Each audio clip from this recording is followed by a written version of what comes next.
Welcome to our deep dive into PCI DSS version 4.0. We've Yeah. got excerpts from the actual document, so we can really pick it apart Yeah. and get to the heart of what it takes to protect that sensitive cardholder data.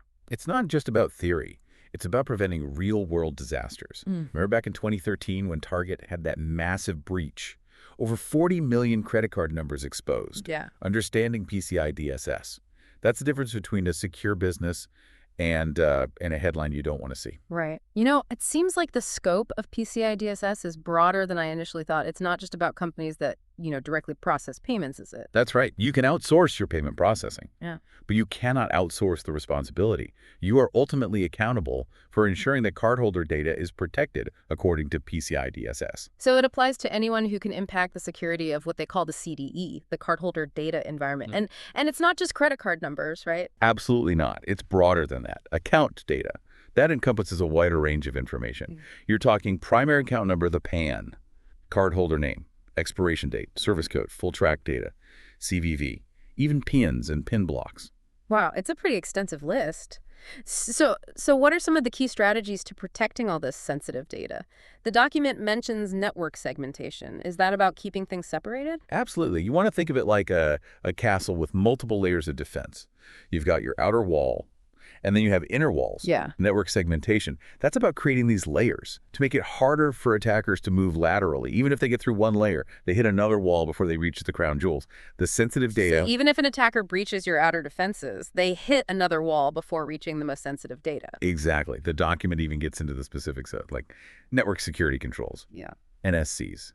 That you need to have in place between these segments. Okay. And what about these anti-spoofing measures? Are those about protecting against things like phishing emails and such? You got it. Think about that phishing email that you probably got last week, pretending to be from your bank. Anti-spoofing measures. Those are like a built-in lie detector for your network traffic. They help to detect and block those spoofing attempts. So it's looking for suspicious sender addresses and things like that. Right. It's all about stopping attackers from disguising themselves as legitimate users or websites. I'm definitely seeing a pattern here. A lot of these security measures seem to be about creating layers and redundancy. Absolutely. You don't want a single point of failure, leading to a complete breach. Which brings us to wireless security. You would be amazed how easy it is for hackers to exploit those default settings on wireless access points. It's like leaving a side door wide open. Yeah, it makes me think twice about the security of my own home Wi-Fi now. So I'm guessing the advice here is to change those default passwords immediately. Immediately. And don't forget about those SNMP defaults either. Those can also become a backdoor for attackers. Okay. So we've talked about building a secure foundation with network segmentation, anti-spoofing measures, locking down wireless access. Where do we go from here? Now let's dive into how PCI DSS approaches minimizing data storage and exposure. Okay, this is where things might get a little tricky for some organizations. It can be. The core principle is simple. Store data only as long as absolutely necessary. No data hoarding just in case. PCI DSS requires you to have clear data retention policies in place. Remember, the more data you store, the bigger the target you become. Right, and we've seen how damaging those breaches can be. What about specific types of data? Is there anything that should just never, ever be stored? Absolutely. Certain types of sensitive data, like the CVV, should never be stored after authorization is complete. No exceptions. Okay, that seems pretty straightforward. The document also talks about masking and truncation. I always get those two mixed up. It's an important distinction. Masking. That's like covering part of a password with your hand. You're hiding those digits, but they're still there. Truncation. That's like cutting off those digits with scissors. They are gone. So truncation means there's no going back? Exactly. And then there's hashing. Remember that massive Adobe breach back in 2013? Millions of passwords compromised. If they'd been properly hashing those passwords, the damage would have been so much less. So hashing is kind of like a one-way street. Data goes in, gets transformed, but there's no coming back. Exactly. Hashing is a powerful way to protect that stored data, even PAN data. Even if a system is breached, that hashed data is practically useless to attackers, unless they have the key. So we've covered ways to secure data while it's just sitting there, but what about when it needs to be transmitted? That's where encryption comes in. PCI DSS is very, very clear about the need for strong cryptography. especially when transmitting PAN over public networks. Right. I wouldn't dream of sending my credit card information over a coffee shop Wi-Fi without encryption. That's just asking for trouble. Exactly. And while it's not explicitly required, the document recommends considering encryption even over your internal networks. You just never know who might be snooping around. Good point. So encryption, encryption, encryption. Got it. What's next on our PCI DSS checklist?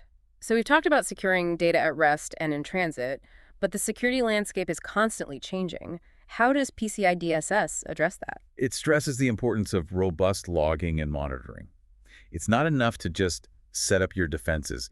You need to keep a watchful eye on everything that's happening. I've always thought of logs as being a bit, well, boring. Just lines of text, but I'm guessing they're more important than I realize. Think of logs as your security camera footage for the digital world. They provide that audit trail, so you can see who did what, when, and where. PCI DSS is very specific about the level of detail you need in those audit logs. So you can essentially rewind the tape and figure out exactly what happened if there's an incident. Exactly. And you wouldn't want someone tampering with your security camera footage, right? Same goes for logs.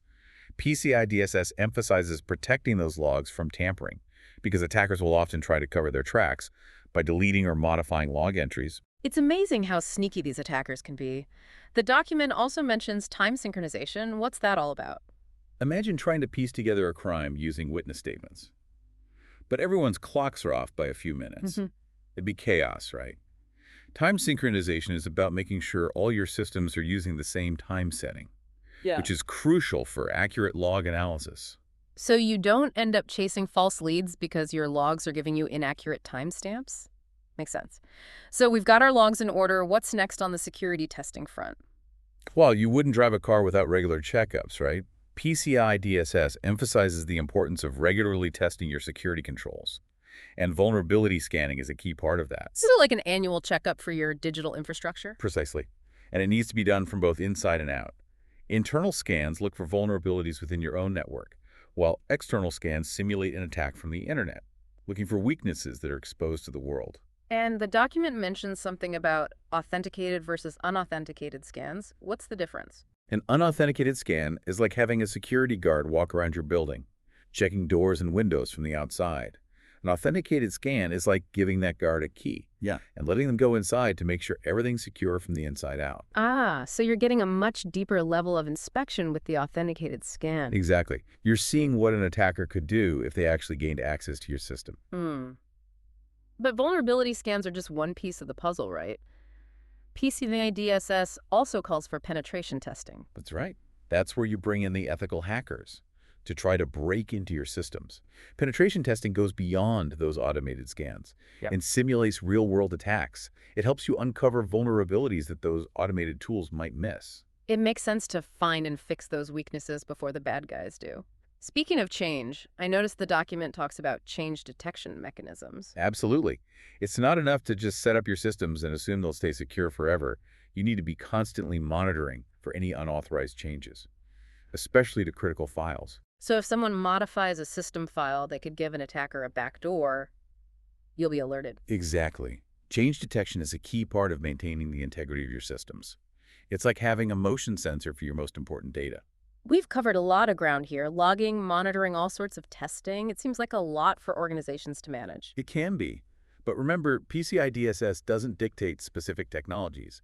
It's about principles and best practices. So an organization could use a variety of different tools and approaches to meet those requirements. Exactly. Firewalls, intrusion detection systems, anti-malware software. These are all important tools in the security toolbox. And of course, strong cryptography is essential for protecting data at rest and in transit. It sounds like the specific technology choices will depend on the organization's unique needs and their environment. But technology alone isn't enough, is it? You got it. PCI DSS also stresses the human element. It's about creating a culture of security within your organization. Ah, so it's not just about the tools, it's about the people and the processes as well. Exactly. The document emphasizes executive accountability. Someone at the top needs to be championing security, making sure it's a priority. And then you need clear security policies that spell out acceptable use of technology and set expectations for employee behavior. So things like guidelines for using company laptops, accessing the internet, handling sensitive data. Exactly. And those policies need to be backed up by technical controls. You can't just tell employees not to click on phishing links if you don't have technology in place to help block those links. Right, so it's a combination of policies, training, and technology all working together. Right. And then there's security awareness training. Remember that 2017 Equifax breach? A large part of that was due to a failure to patch a known vulnerability. Regular training can help prevent those kinds of situations. So keeping employees informed about the latest threats and best practices is crucial. Absolutely. And make it engaging, make it relevant, make it fun. Phishing simulations, security awareness quizzes, even security-themed games, it can make a big difference. And what about incident response? We've talked about preventing incidents, but what happens if something does slip through the cracks? That's where a well-defined incident response plan is crucial.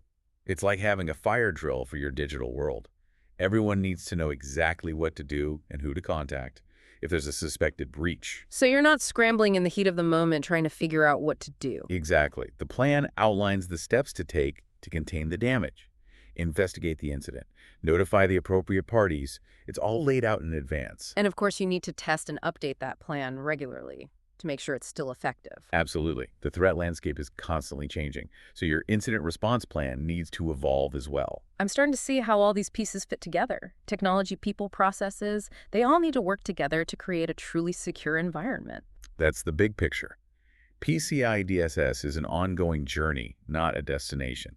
You need to continuously assess your risks, implement the appropriate security controls, and be ready to adapt as new threats emerge. It sounds like a lot to manage, but considering the potential consequences of a breach, it's clearly worth the effort.